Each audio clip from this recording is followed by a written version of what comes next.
Hi, I'm Raina with TV3, and I'm in Little Falls, Minnesota at the Mississippi River Christian Readers Retreat. And actually the retreat is tomorrow, but today was a writer's retreat. And so there were several authors here today, and they invited me to come and interview them. So we are going to be bringing you some interviews with authors Lorraine Snelling, Julie Clausen, Karen Wittemeyer, Colleen Coble, and more. So please stay tuned over the next several weeks to TV3.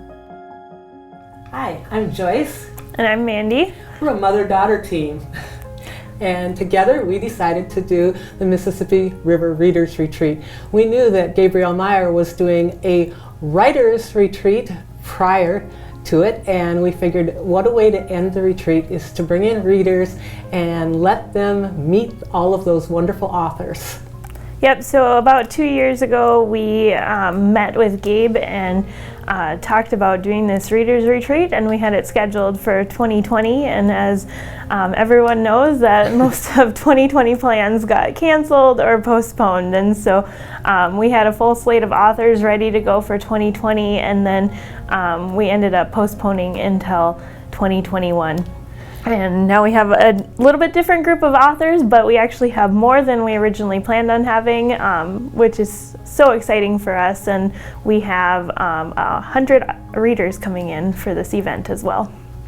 With the readers coming, each one of them that comes gets a swag bag. They'll get somewhere around 3 to 4 books free in there, and each of the authors have donated fun swag that everybody's going to get to have. We have 4 author panels tomorrow. We have an author bingo game. We have 2 speakers. Mm-hmm. So Julie Clausen and Cynthia Ruchti will be our 2 guest speakers tomorrow, and they are going to be touching a little bit on our theme. When we came up with the Mississippi River Readers Retreat, we wanted to have a tagline, and since it's set here in Little Falls, the Mississippi River is a very important part of our community, and so we included that in our title.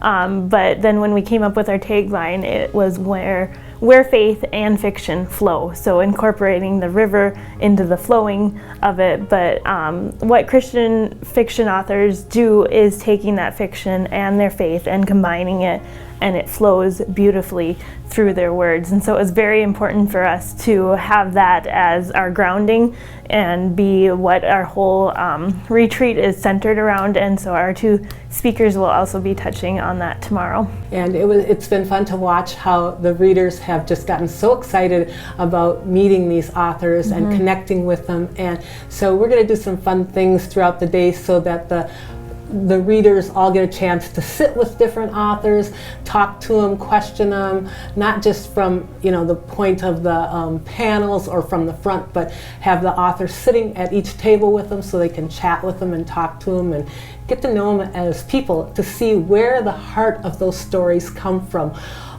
where their faith flows into their words and how they can share that with others. Yep, we are just super excited about the event, and we can't wait to meet all the readers and to get to see the interaction between the authors and the readers.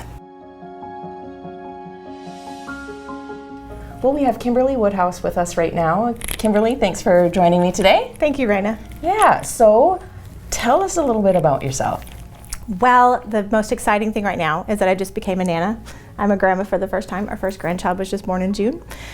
We moved to the Poconos in January so we could be closer to our grandbaby and family, and absolutely love it where we're at. My 25th book just released in June, and my 26th and 27th are about to come out. I'm super excited about that, and I just love story, love writing. Yeah, what got you into that? Has it always been kind of a passion as a child, or? I was actually a musician all growing up, but I loved to read, and a lot of music people are very creative people, and stories just started flowing out of me. And one night when my son, who's now 26, when he was a newborn, he was really sick. And one night as I'm staying up with him, I just had all of this creative juice flowing, and I just started writing stories, and I hid them for years. Didn't want anybody to know that I had been writing stories. And then a friend of mine found them a few years later, and she challenged me and said, "I'm going to kill you if you don't do something with this." And so I did. Awesome. Yeah, and so what kinds of books do you write? I write a lot of historical, and I also have some romantic suspense that's out, and I also have some nonfiction. But my main genre is historical. I also have a dual timeline that just came out in June. Love dual timeline. Okay, so where you're in the past and in the present. Yes, Okay. and they're connected. So they're connected by something. So this one, Bridge of Gold, came out in June, and it's in San Francisco and the Golden Gate Bridge. So the story idea all started because I wondered what would happen if somebody's doing restoration work on the bridge and they find human remains, and then they find out that the human remains are from 2 different eras and one of them was murdered.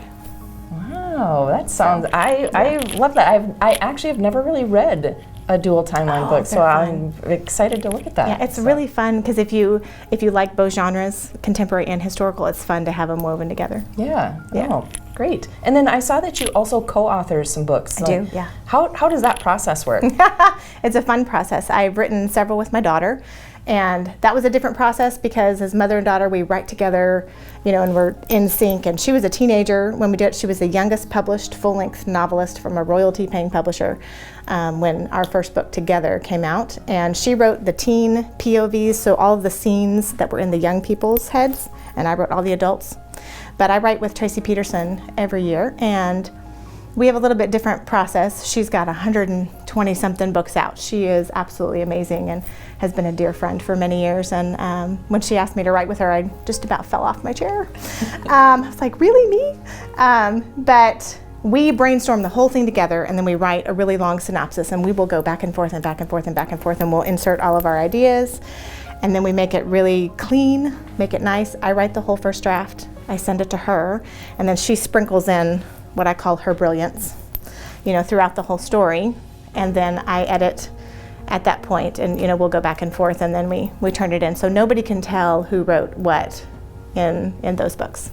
Wow, that's a lot of fun. And it sounds like a lot of work. It's a lot of work, but we enjoy it. We write really well together, and it's been a great team. We've been writing, I guess, 10 years together. So excellent. Yes, I've read some of Tracy Peterson's books as well. They're very good books. She's great. Yeah. She's great. Awesome. Well, thank you for joining me today. And thank you. And again, tell everybody your new book that was out in June. The book that just released is Bridge of Gold, came out in June. And the next release, A Deep Divide, starts a new series of mine from Bethany House, and it is set at the Grand Canyon. It's called The Secrets of the Canyon series. The title of the book is A Deep Divide, and it's Harvey Girls, historic 1905 at the El Tovar on the Grand Canyon. Excellent. Yeah. I love historical fiction too. I love it all, I guess. I'm so glad. Yay for readers. Yes, thanks for joining me. Thank you very much.